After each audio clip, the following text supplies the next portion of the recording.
আসসালামু আলাইকুম রহমতুল্লাহি ওয়া বারাকাতুহু। আজ আমি বলবো প্রতিষ্ঠানের দক্ষ শ্রমিক নিয়ে কিছু কথা। দক্ষ শ্রমিক একটি প্রতিষ্ঠানের অমূল্য সম্পদ, কারণ দক্ষ শ্রমিক কখনো প্রতিষ্ঠানের সাথে বেইমানি করে না, বা দক্ষ শ্রমিকের কাজ সবসময় নির্ভুলতার সহিত করে। তারা প্রতিষ্ঠানকে এগিয়ে নিতে সহায়ক হয়, আর অদক্ষ শ্রমিক কখন কী করে ফেলবে বোঝা বড় মুশকিল। তো দক্ষ শ্রমিকের দক্ষ সাথে সাথে যে শ্রমিকগুলা সৎ নিষ্ঠাবান, তারা প্রতিষ্ঠানে কল্যাণ করবে আনে।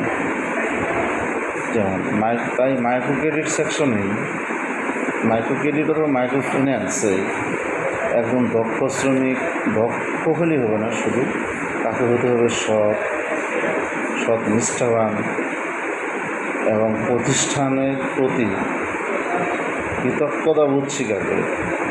সেই সকল শ্রমিক দ্বারা একটা প্রতিষ্ঠানের উন্নয়ন সম্ভব। আসসালামু আলাইকুম।